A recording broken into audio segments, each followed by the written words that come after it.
Shalom, saudara yang kekasih dalam Tuhan Yesus Kristus. Apa kabar? Saya berharap dan berdoa agar saudara semua dalam keadaan baik-baik dan sehat-sehat saja di dalam pertolongan dan perlindungan Tuhan kita Yesus Kristus. Saya juga berharap agar pada saat-saat seperti ini, waktu yang ada kita pergunakan untuk sungguh-sungguh mencari Tuhan, untuk semakin mendekatkan diri kepada Tuhan, hidup semakin takut akan Tuhan. Saudara yang kekasih, minggu yang lalu setelah saya menyampaikan khotbah saya yang tentang permulaan penderitaan menjelang zaman baru, maka anak saya, Dr. Handi, bertanya kepada saya, "Papi, apakah saat ini kita benar-benar sudah berada di dalam masa kesusahan besar atau masa tribulasi?" Saya jawab, "Ya. Kemungkinan besar kita memang sudah ada dalam masa tribulasi. Karena tanda-tanda zaman sudah menunjukkan keadaan seperti itu." Minggu yang lalu saya sudah sampaikan di dalam khotbah saya tentang perkataan Tuhan Yesus di dalam Injil Matius pasal 24 ayat 3 sampai ayat 8. Di sana disebutkan ketika Tuhan Yesus dan murid-muridnya ada di Bukit Zaitun, murid-muridnya bertanya kepada Yesus, "Apakah tanda kedatanganmu?" Maksudnya kedatangan Tuhan yang kedua kalinya. "Dan apa tanda kesudahan dunia?" Lalu Tuhan Yesus menjawab, "Akan terjadi penyesatan, akan muncul Mesias-Mesias, Kristus-Kristus palsu. Akan terdengar deru perang, kabar-kabar tentang perang. Bangsa akan bangkit melawan bangsa, kerajaan akan bangkit melawan kerajaan. Akan terjadi kelaparan dan gempa bumi di berbagai tempat. Tetapi semuanya itu belumlah kesudahannya. Semuanya itu barulah permulaan penderitaan menjelang zaman baru." Saya sudah terangkan hal itu minggu yang lalu. Sekarang kita akan lanjutkan apa yang dikatakan Tuhan Yesus di dalam Matius pasal 24 ayat 9 sampai 14 tentang permulaan penderitaan. "Pada waktu itu kamu akan diserahkan supaya disiksa, dan kamu akan dibunuh dan akan dibenci semua bangsa oleh karena namaku. Dan banyak orang akan murtad dan mereka akan saling menyerahkan dan saling membenci. Banyak nabi palsu akan muncul dan menyesatkan banyak orang. Dan karena makin bertambahnya kedurhakaan, maka kasih kebanyakan orang akan menjadi dingin. Tetapi orang yang bertahan sampai kesudahannya akan selamat. Dan Injil kerajaan ini akan diberitakan di seluruh dunia menjadi kesaksian bagi semua bangsa. Sesudah itu barulah tiba kesudahannya." Saudara yang kekasih, di dalam ayat 9, Tuhan Yesus berkata seperti ini, "Pada waktu itu kamu akan diserahkan supaya disiksa, dan kamu akan dibunuh dan akan dibenci semua bangsa oleh karena namaku." Saudara, ini sudah terjadi. Terutama ketika beberapa tahun yang lalu ISIS menyerbu Irak dan Suriah. Maka kota-kota, desa-desa yang mereka duduki, orang Kristennya dikumpulkan, lalu disuruh menyangkal Tuhan Yesus. Kalau tidak mau menyangkal, mereka disiksa dan dibunuh. Itu sudah terjadi, saudara. Begitu banyak orang Kristen yang mati disiksa dan dibunuh oleh ISIS. Tapi sekalipun ISIS sudah dikalahkan saat ini, di berbagai tempat masih terjadi pembunuhan-pembunuhan anak-anak Tuhan. Seperti di Nigeria, di Sudan, dan sebagainya. Di desa-desa yang jauh dari jangkauan pemerintah mereka, di sana orang-orang radikal sering menyerbu desa-desa dan membunuh, menganiaya orang-orang Kristen. Bukan hanya di tempat-tempat itu, di berbagai tempat pun terjadi. Kita tahu ada gereja-gereja yang dibom, dibakar, dirusak, dan sebagainya. Ini sudah terjadi. Dan apa yang terjadi, yang dikatakan Tuhan Yesus ini sama dengan yang dilihat oleh Rasul Yohanes ketika dibuang ke Pulau Patmos, yaitu tentang meterai-meterai yang dibukakan. Mari kita baca Wahyu pasal 6 ayat 9 sampai ayat 11 yang berbunyi demikian. "Dan ketika anak domba itu membuka meterai yang kelima, aku melihat di bawah mezbah jiwa-jiwa mereka yang telah dibunuh oleh karena firman Allah dan oleh karena kesaksian yang mereka miliki. Dan mereka berseru dengan suara nyaring katanya, 'Berapa lamakah lagi ya penguasa yang kudus dan benar? Engkau tidak menghakimi dan tidak membalaskan darah kami kepada mereka yang diam di bumi, dan kepada mereka masing-masing diberikan sehelai jubah putih. Dan kepada mereka dikatakan bahwa mereka harus beristirahat sedikit waktu lagi, sehingga genap jumlah kawan-kawan pelayan dan saudara-saudara mereka yang akan dibunuh sama seperti mereka. Saudara, minggu yang lalu sudah saya terangkan tentang Wahyu pasal 6 ini. Bagaimana ketika anak domba itu atau Tuhan Yesus membuka meterai yang pertama, muncullah seekor kuda putih. Orang yang menungganginya memegang sebuah panah, dan kepadanya dikaruniakan sebuah mahkota. Dan orang ini maju merebut kemenangan. Siapakah dia? Ini adalah sang antikristus itu. Orang yang menyamar menjadi Tuhan Yesus. Ini adalah Mesias palsu, juru selamat dunia yang palsu. Saudara, saat ini kekuasaan antikris sudah meliputi seluruh dunia. Biarpun sang antikris itu sendiri belum menyatakan dirinya, tapi pengaruhnya, kekuasaannya sudah menjangkau berbagai bidang kehidupan di dunia ini. Dan saya percaya tidak terlalu lama lagi, the Antichrist himself, sang antikris itu sendiri, akan muncul menyatakan dirinya. Lalu ketika Tuhan Yesus membuka meterai yang kedua, muncullah seekor kuda merah padam. Orang yang menungganginya diberikan kuasa untuk mengambil damai sejahtera dari seluruh muka bumi ini. Dan kepadanya dikaruniakan sebuah pedang besar. Pedang ini bicara tentang peperangan. Saat ini peperangan sudah terjadi di berbagai tempat. Dan damai sejahtera sudah lenyap dari muka bumi. Ketika Tuhan Yesus membuka meterai yang ketiga, muncullah seekor kuda hitam. Orang yang menungganginya memegang sebuah timbangan. Dan terdengar suara, secupak gandum sedinar, 3 cupak jelai sedinar. Tapi jangan rusakkan minyak dan gandum itu. Dan anggur itu. Saudara yang kekasih,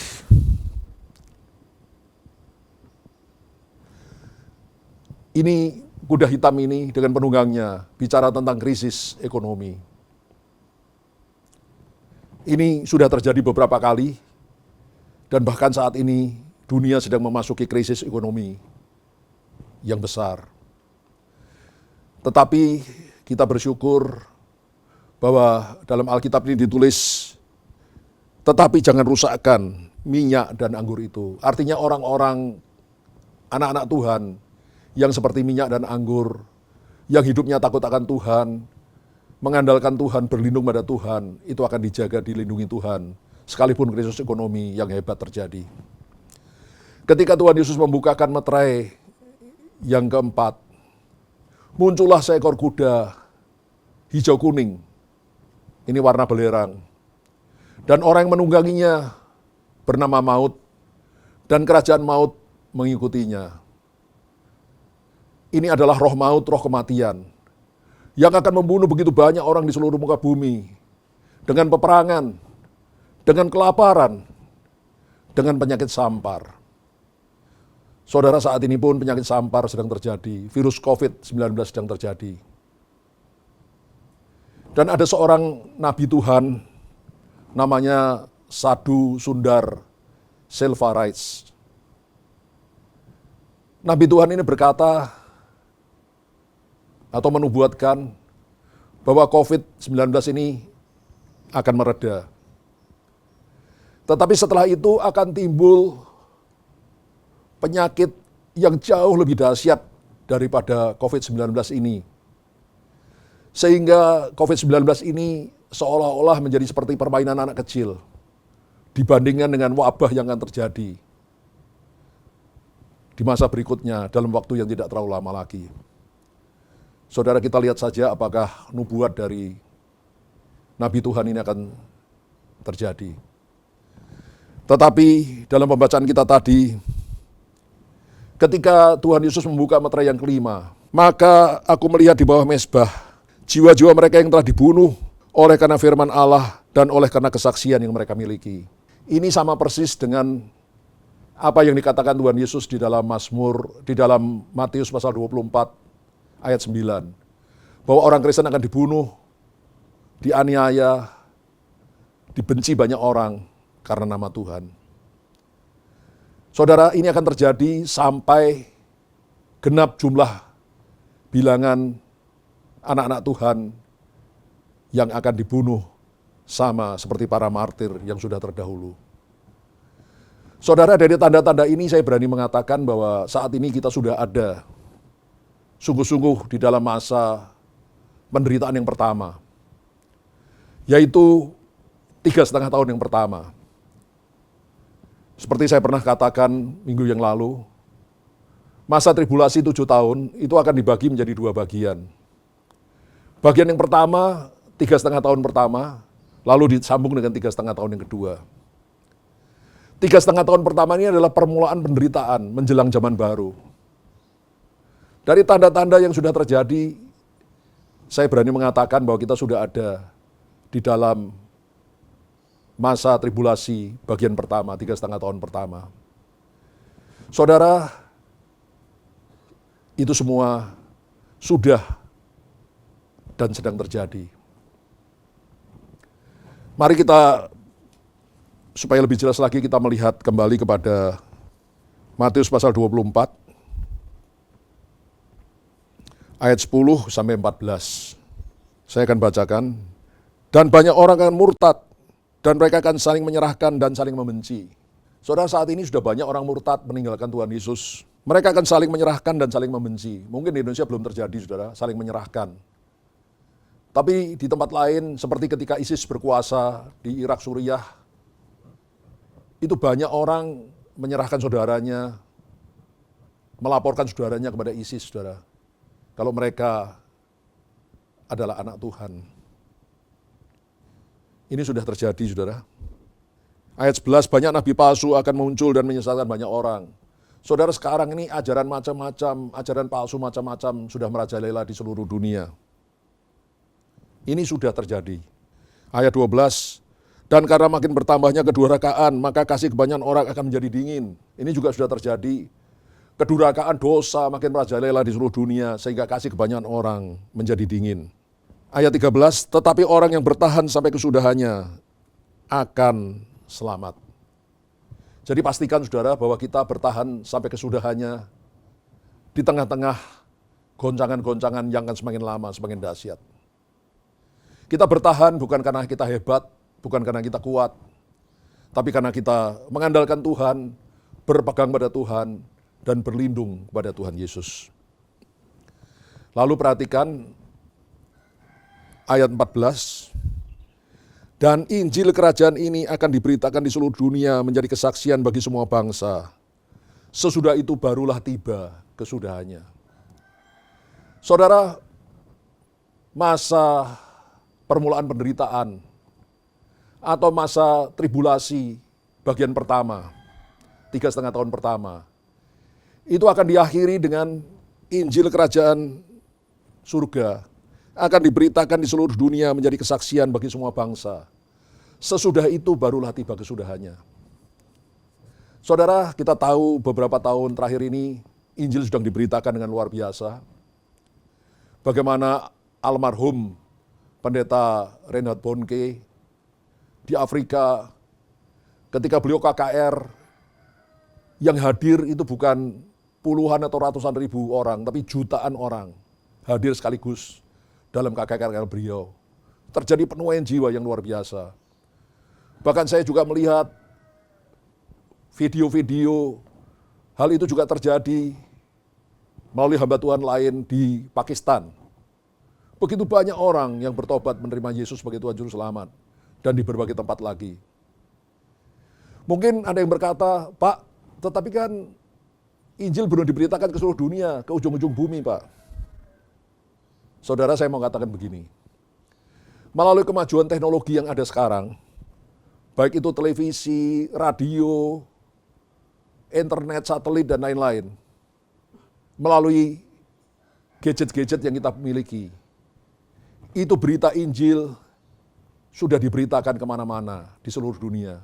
Sebagai contoh di Indonesia, saya perhatikan bahkan pembantu rumah tangga pun punya handphone, saudara.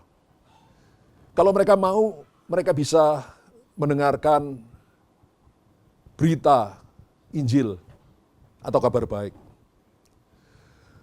Bahwa orang tidak mau mendengarkan itu bukan masalah, saudara. Yang penting kabar Injil, berita Injil, kabar baik diberitakan di seluruh dunia. Orang mau mendengar atau tidak mau mendengar itu urusan masing-masing. Tetapi saya berdoa, saya berharap semakin banyak orang yang mau mendengar berita Injil sehingga mereka diselamatkan. Saudara, berita Injil yang diberitakan di seluruh dunia ini menjadi tanda terakhir dari 3,5 tahun masa tribulasi yang pertama. Karena di sini dikatakan, sesudah itu barulah tiba kesudahannya. Sesudah 3,5 tahun yang pertama, di mana Antikris belum muncul, tapi pengaruhnya sudah begitu kuat di atas muka bumi. Dan gereja dipakai Tuhan untuk menyebarkan kabar baik. Sesudah itu barulah tiba kesudahannya. Sesudah itu Antikris baru akan muncul. Hal itu bisa kita baca di dalam Injil Matius pasal 24, ayat 15 sampai 28. Tapi pada kesempatan ini kita baca saja ayat 15 sampai 22. Yaitu tentang siksaan yang berat atau puncak masa tribulasi. Saya bacakan ayat 15 sampai 22. Jadi apabila kamu melihat pembinasa keji berdiri di tempat kudus, menurut firman yang disampaikan oleh Nabi Daniel, para pembaca hendaklah memperhatikannya. Maka orang-orang yang di Yudea harus melarikan diri ke pegunungan. Orang yang sedang di peranginan di atas rumah, janganlah ia turun untuk mengambil barang-barang dari rumahnya. Orang yang sedang di ladang, janganlah ia kembali untuk mengambil pakaiannya. Celakalah ibu-ibu yang sedang hamil atau yang menyusukan bayi pada masa itu. Berdoalah supaya waktu kamu melarikan diri itu jangan jatuh pada musim dingin dan jangan pada hari Sabat. Sebab pada masa itu akan terjadi siksaan yang dahsyat seperti yang belum pernah terjadi sejak awal dunia sampai sekarang, dan yang tidak akan terjadi lagi. Dan sekiranya waktunya tidak dipersingkat, maka dari segala yang hidup tidak akan ada yang selamat. Akan tetapi oleh karena orang-orang pilihan, waktu itu akan dipersingkat. Saudara, jadi setelah tanda terakhir dari permulaan penderitaan menjelang zaman baru, yaitu Injil diberitakan ke seluruh dunia, maka ayat 14-nya langsung di situ dituliskan atau dikatakan oleh Tuhan Yesus, jadi apabila kamu melihat pembinasa keji berdiri di tempat kudus menurut firman yang disampaikan oleh Nabi Daniel, para pembaca hendaklah memperhatikannya. Saudara, siapakah pembinasa keji yang dimaksud Tuhan Yesus di sini? Seperti yang tertulis dalam kitab Nabi Daniel. Ini adalah sang Antikris itu sendiri. The Antichrist himself. Dia akan muncul menyatakan dirinya pada 3,5 tahun masa tribulasi yang terakhir. Dan dia akan berdiri di tempat kudus, yaitu di bait Allah ketiga di kota Yerusalem. Saudara, bait Allah ketiga pasti akan berdiri di kota Yerusalem karena Antikris akan berdiri di bait Allah ketiga dan dia akan minta disembah sebagai Allah melalui bait Allah itu. Saudara, jangan berpikir bahwa bait Allah ketiga akan dibangun dalam waktu bertahun-tahun. Tidak, saudara. Dengan teknologi sekarang, hanya dalam waktu 1-2 bulan, bait Allah ketiga bisa dibangun, saudara. Dan itu pasti akan terjadi. Antikris akan berdiri ada di bait Allah ketiga. Lalu dia menyatakan diri sebagai Allah dan minta disembah sebagai Allah. Tentu saja orang-orang Israel tidak mau menyembah manusia sebagai Allah. Antikris ini manusia, saudara, yang diberi kuasa, diberikan hikmat oleh Lucifer, iblis si ular tua itu sendiri. Orang-orang Israel akan menolak Antikris ketika dia minta disembah sebagai Allah. Karena itu orang Israel akan dikejar, akan dihancurkan, akan banyak yang dibunuh oleh Antikris. Sesudah itu Antikris akan merajalela di seluruh dunia. Saudara, saya teringat kepada apa yang disampaikan oleh Nathan, seorang remaja Yahudi berusia 15 tahun beberapa tahun yang lalu. Nathan ini sempat meninggal dunia, lalu rohnya dibawa Tuhan ke surga dan ke neraka. Dan di surga Tuhan menyampaikan berbagai hal yang akan terjadi. Dan Nathanael Tuhan mengatakan bahwa nanti dunia, negara-negara di dunia ini akan berperang satu sama lain. Tapi kemudian mereka akan bersatu dan mereka akan menyerang Israel. Tentara Israel yang sangat kuat, yang ditakuti oleh dunia, akan dihancurkan dalam tempo hanya 2 hari. Lalu Antikris akan menguasai seluruh Israel. Dan kemudian juga dia akan merajalela di seluruh dunia. Saudara, dikatakan dalam firman Tuhan, sebab pada masa itu akan terjadi siksaan yang dahsyat, seperti yang belum pernah terjadi sejak awal dunia sampai sekarang, dan yang tidak akan terjadi lagi. Saudara, di masa 3,5 tahun yang kedua ini, atau masa Antikris ini, dunia akan mengalami siksaan, aniaya yang sangat dahsyat, yang belum pernah dialami oleh dunia ini, dan yang tidak akan terjadi lagi. Jadi ini adalah puncak penderitaan umat manusia. Dan sekiranya waktunya tidak dipersingkat, kata firman Tuhan, maka dari segala yang hidup tidak akan ada yang selamat. Akan tetapi oleh karena orang-orang pilihan, waktu itu akan dipersingkat. Saudara, kalau kita mengikuti teori mid-tribulation, maka sesudah masa 3,5 tahun yang pertama, permulaan penderitaan menjelang masuk ke zaman baru, pemerintahan Antikris, maka di akhir masa 3,5 tahun itu, gereja akan rapture, disembunyikan di suatu tempat. Tetapi ketika sudah masuk masa Antikris pun, masih ada orang yang selamat, sekalipun mereka harus membayar dengan nyawanya, dengan darahnya sendiri. Di situ masih ada orang-orang yang bertobat. Mungkin mereka adalah orang-orang Kristen yang tertinggal, atau orang-orang yang di masa Antikris akhirnya menerima Yesus sebagai Tuhan Juru Selamat. Mereka ini tergolong orang-orang pilihan Allah. Dan karena orang-orang pilihan Allah ini, maka waktunya dipersingkat oleh Tuhan. Saudara, apa yang dikatakan Tuhan Yesus di dalam Matius pasal 24 ini juga bisa kita lihat perpadanannya dengan apa yang dilihat oleh Rasul Yohanes di Pulau Patmos yang dituliskan dalam Wahyu pasal 6. Mari kita kembali melihat Wahyu pasal 6. Saya bacakan ayat 12 sampai ayat 14. Saudara boleh membaca seterusnya, tapi di sini saya bacakan hanya 3 ayat aja. Maka aku melihat ketika anak domba itu membuka meterai yang ke-6. Sesungguhnya terjadilah gempa bumi yang dahsyat, dan matahari menjadi hitam bagaikan karung rambut, dan bulan menjadi merah seluruhnya bagaikan darah. Dan bintang-bintang di langit berjatuhan ke atas bumi, bagaikan pohon ara menggugurkan buah-buahnya yang mentah, apabila ia digoncang angin yang kencang. Maka menyusutlah langit bagikan gulungan kitab yang digulung, dan bergeserlah gunung-gunung dan pulau-pulau dari tempatnya, dan seterusnya. Saudara, meterai ke-6 ini belum terjadi. Kita belum melihat gempa bumi yang sangat dahsyat, yang membuat gunung-gunung, pulau-pulau bergeser dari tempatnya. Saudara jangan mengira ini tidak bisa terjadi. Saya membaca ketika terjadi gempa bumi yang hebat 9 skala Richter di Aceh.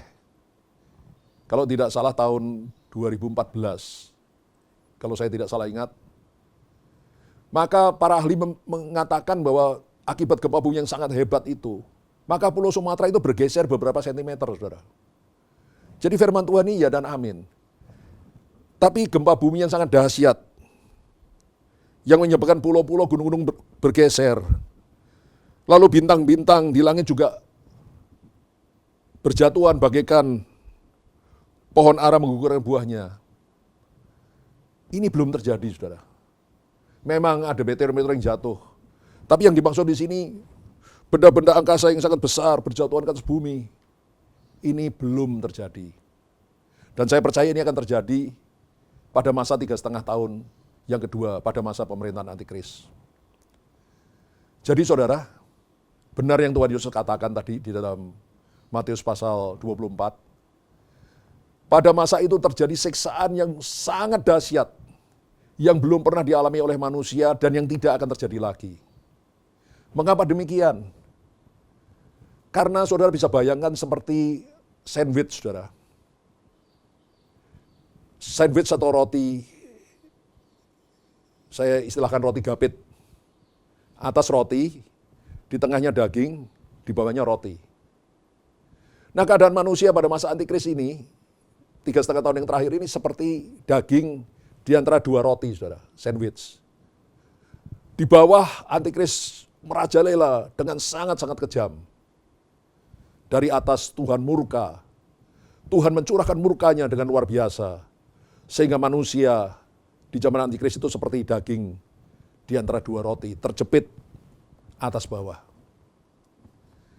Saudara mendengar apa yang saya sampaikan ini, banyak sekali yang merasa takut, gemetar, mungkin panik. Tapi saya mau katakan jangan panik, jangan takut saudara. Kenapa? Karena kita anak-anak Tuhan tidak ditentukan untuk mengalami murka Allah. Saya ulangi. Sekalipun yang sudah dinubuatkan dalam Alkitab itu pasti terjadi. Tidak bisa tidak.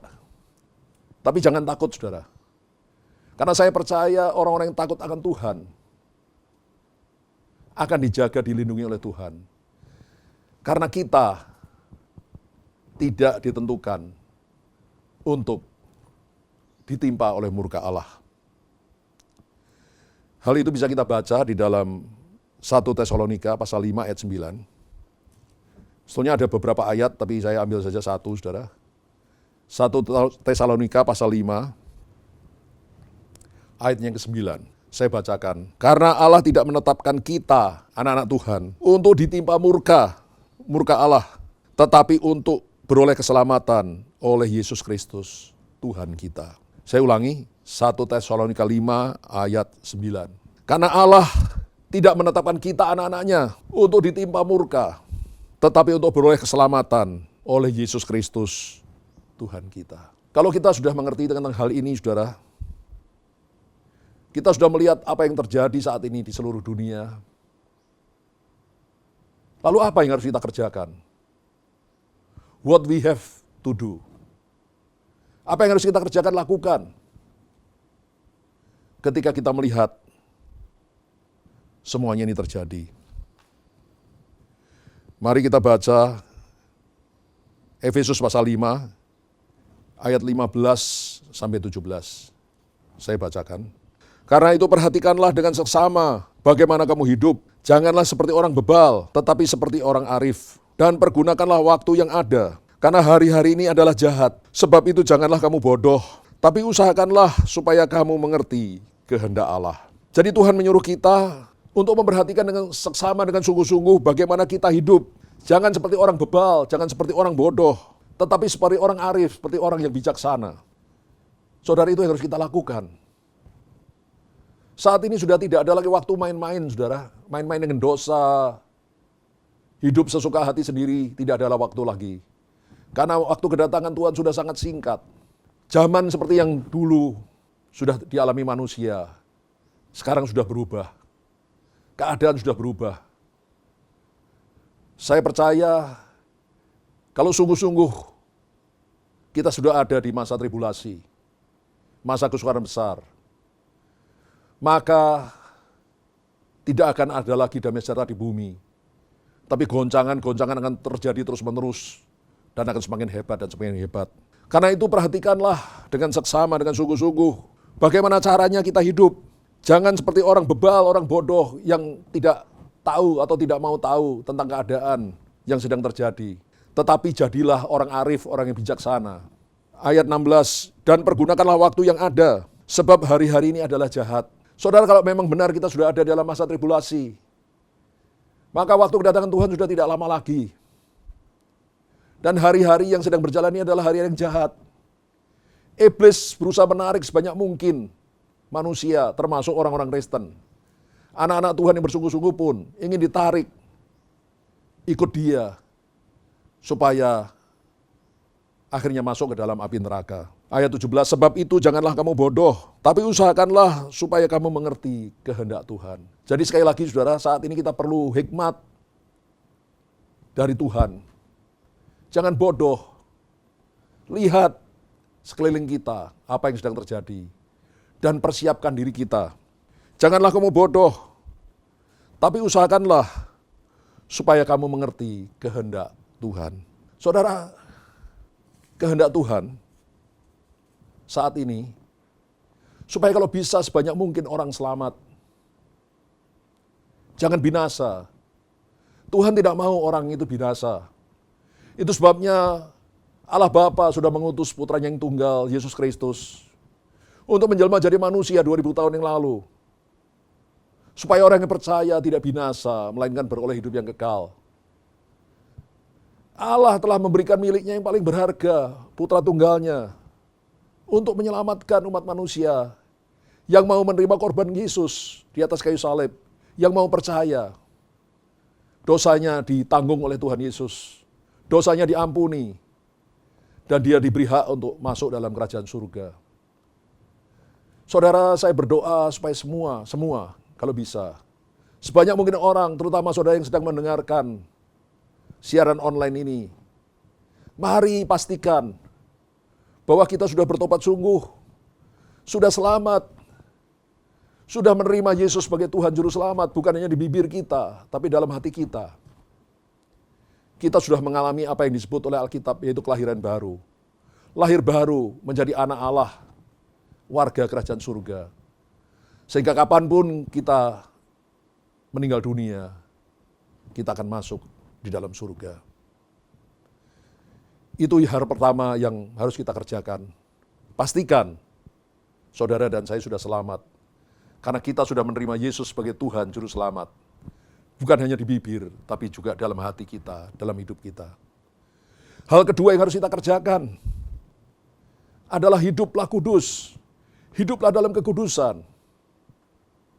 Saudara, firman Tuhan dalam surat Ibrani berkata, kejarlah kekudusan, karena tanpa kekudusan tidak seorang pun melihat Tuhan. Artinya tidak akan masuk surga tanpa kekudusan.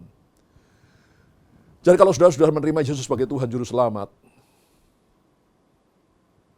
selanjutnya hiduplah kudus.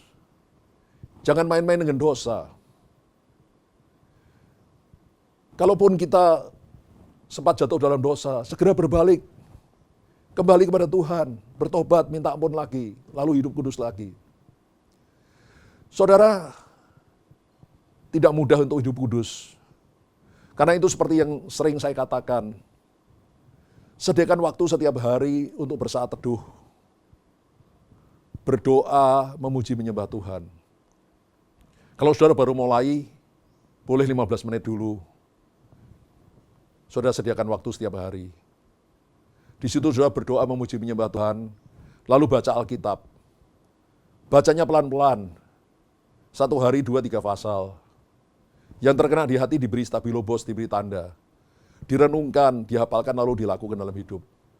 Kalau sudah baru mulailah dari perjanjian baru dulu.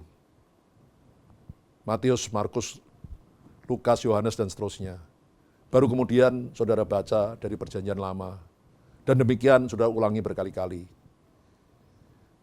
Baca firman, renungkan, simpan dalam hati, lalu yang lebih penting lagi, lakukan dalam hidup. Jangan main-main, saudara. Mungkin saudara tahu seluruh Alkitab. Seluruh isi Alkitab saudara tahu. Tapi kalau kau tidak lakukan, itu sia-sia. Di dalam Injil Matius pasal 7 ayat 21-23 di sana dikatakan, Tuhan Yesus berfirman, pada hari-hari terakhir, banyak orang berseru kepadaku, Tuhan, Tuhan, bukankah kami bernubuat demi namamu, mengusir setan demi namamu, melakukan mujizat demi namamu. Tapi aku akan berterus terang pada mereka dan berkata, Enyah dari hadapanku. Aku tidak pernah mengenal engkau. Enyah dari hadapanku. Kalian semua pembuat kejahatan. Saudara, yang berseru Yesus Tuhan itu hanya orang Kristen. Orang lain tidak berseru Yesus Tuhan. Jadi ayat ini berkata tidak semua orang Kristen akan masuk surga.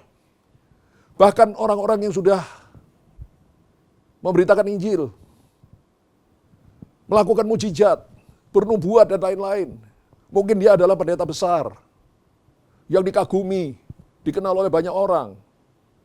Tetapi kalau dia tidak sungguh-sungguh melakukan kehendak Bapa, tidak sungguh-sungguh melakukan firman Tuhan dalam hidupnya, maka nanti Tuhan Yesus akan berkata, aku tidak pernah mengenal engkau.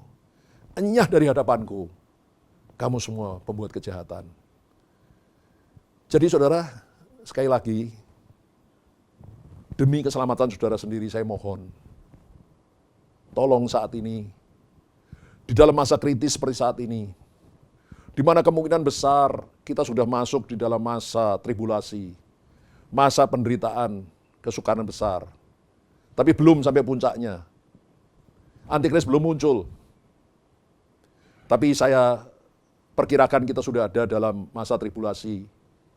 Kesusahan besar bagian pertama, 3,5 tahun pertama. Karena tanda-tandanya sudah demikian jelas. Kita tidak tahu lagi sampai berapa lama akhirnya antikris akan muncul. Mungkin sebentar lagi, kita tidak tahu. Tapi pakai waktu yang ada ini untuk sungguh-sungguh memastikan saudara dan saya sudah selamat. Sudah menerima Yesus sebagai Tuhan Juru Selamat. Lalu hiduplah kudus. Lakukan perintah-perintah Allah. Sekalipun kita belum sempurna. Apa yang kita baca dalam Alkitab kita lakukan. Supaya ketika Tuhan Yesus datang, kita semua akan rapture, menyongsong Dia di awan-awan.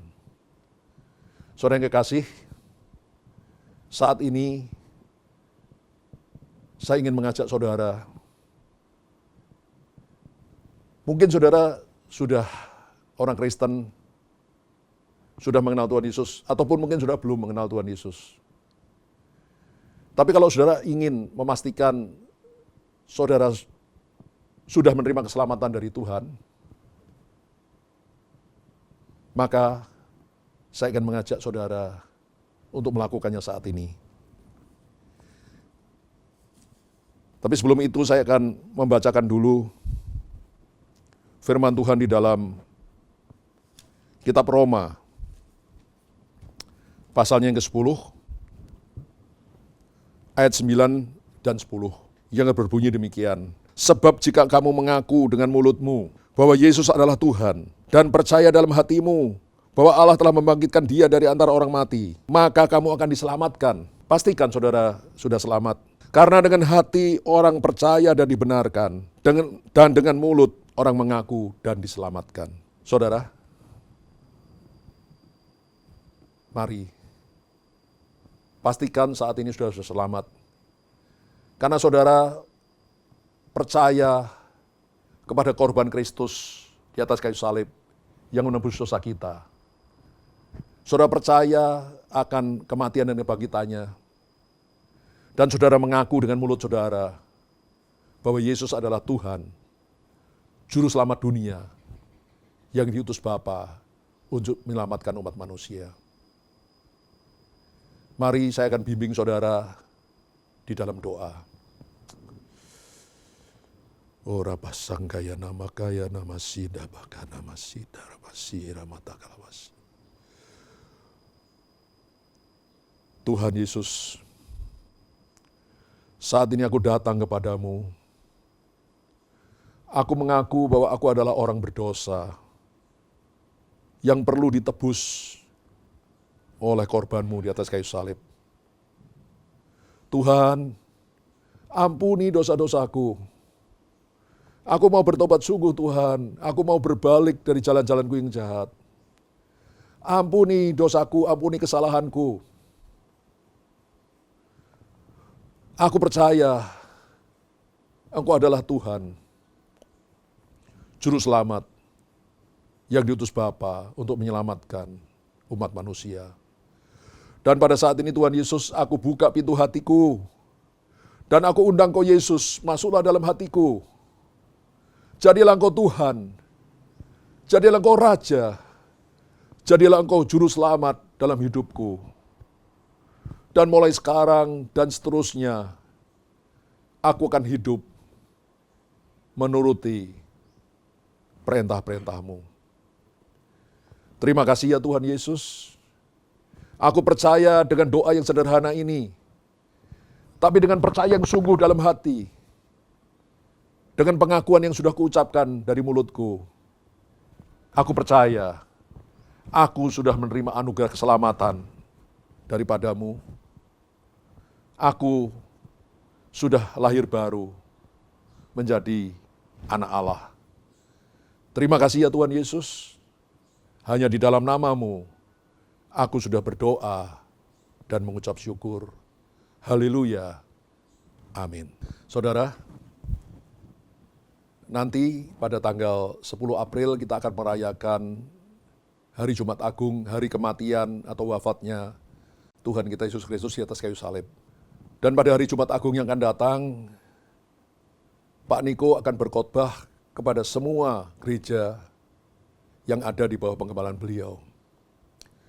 Dan Pak Niko juga akan memimpin kita semua untuk melakukan perjamuan kudus. Dan seperti yang kita lakukan hari ini, saudara, kalau saudara tidak punya hosti dan anggur, seperti yang bisa kita pakai di gereja, saudara boleh memakai roti apa saja, dan anggurnya juga boleh sirup yang merah, atau teh atau apa saja. Dan kita lakukan perjamuan kudus dengan sungguh-sungguh dengan iman. Dan saya percaya berkat Tuhan pasti dicurahkan pada kita. Pada tanggal 15 yang akan datang, hari Paskah, kita juga masih mengadakan ibadah online. Karena pemerintah juga berkata bahwa sampai dengan 21 April, pemerintah Kota Depok mengharuskan kita tetap menjaga jarak, tidak berkumpul dalam jumlah besar, sehingga kita perlu beribadah di rumah-rumah masing-masing. Saudara, juga hari ini, tanggal 5 April 2020, adalah minggu pertama dalam bulan April ini. Dan seperti biasa, setiap minggu pertama kita membawa perpuluhan, persembahan korban kita pada Tuhan. Perpuluhan diberikan di gereja di mana kita dapat makan rohani. Jadi perpuluhan saudara, kalau saudara adalah jemaat dari GBI Kamboja, masukkan perpuluhan saudara ke GBI Kamboja. Tapi kalau saudara jemaat dari gereja lain, jangan kirim ke kami saudara, tapi masukkan di gereja saudara masing-masing. Saudara yang dari jemaat GBI, kalau persembahan, ucapan syukur dan sebagainya boleh di mana saja. Tapi perpuluhan diberikan di gereja masing-masing. Dan untuk saudara yang dari Kamboja, GBI Kamboja silahkan mentransfer perpuluhan saudara, persembahan saudara, korban saudara ke nomor rekening yang tertulis di bawah ini. Saudara yang dari gereja lain, sekali lagi, silahkan transfer perpuluhan saudara ke gereja saudara masing-masing. Kalau korban ucapan syukur, bisa di mana saja. Akhir kata saudara, tetap semangat. Makin sungguh-sungguh dengan Tuhan. Makin hidup takut akan Tuhan. Jauhi kejahatan. Saat ini sudah tidak ada lagi waktu untuk bermain-main dengan dosa. Karena Tuhan sudah hampir datang. Saudara, hidup kudus. Tidak bercacat, tidak bercela. Saya akan menutup firman Tuhan ini dengan doa. Mari angkat tangan saudara, saya akan menyampaikan doa berkat. Tuhan memberkati engkau dan melindungi engkau. Tuhan menyinari engkau dengan wajah-Nya dan memberi engkau kasih karunia. Tuhan menghadapkan wajah-Nya kepadamu dan memberi engkau damai sejahtera. Saudara-saudara yang kekasih, terimalah kasih dari Allah Bapa, kasih karunia dari Tuhan Yesus Kristus, pertolongan, persekutuan, dan penghiburan dari Allah Roh Kudus menyertai kita semua. Mulai saat ini sampai Maranatha, Tuhan Yesus datang kedua kalinya, bahkan sampai selama-lamanya. Haleluya. Amin.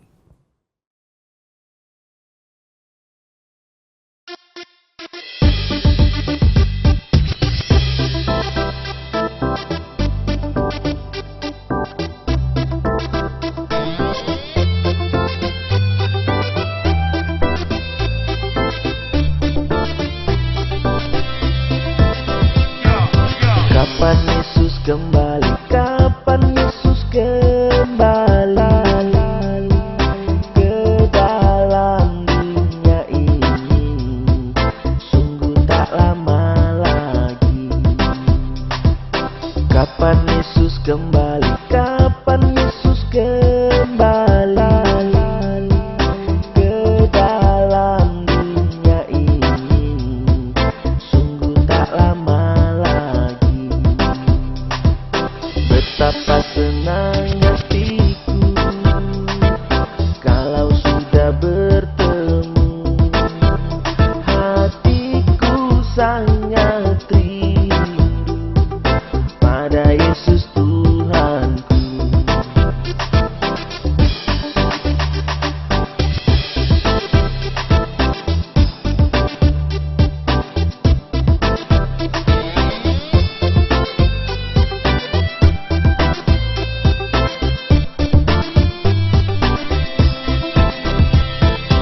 Kapan Yesus kembali? Kapan Yesus kembali ke dalam dunia ini? Sungguh tak lama lagi. Kapan Yesus kembali? Kapan Yesus kembali ke dalam dunia ini? Sungguh tak lama lagi. Betapa senang hatiku kalau sudah bertemu. Hatiku sangat rindu pada Yesus Tuhanku. Kalau Tuhan datang ke sini, mari kita pergi dari sini. Jangan ada yang tinggal di sini, di dalam dunia fana ini. Jadikan dia juru selamat pribadi, biarkan dia bertahta di hati. Jangan ada yang tinggal di sini. Betapa senang hati, betapa senang hati kalau sudah bertemu. Hatiku sangat rindu pada Yesus Tuhanku. Kalau Tuhan datang ke sini, mari kita pergi dari sini. Jangan ada yang tinggal di sini, di dalam dunia fana ini. Jadikan dia juru selamat pribadi, biarkan dia bertahta di hati. Jangan ada yang tinggal di sini. Betapa senang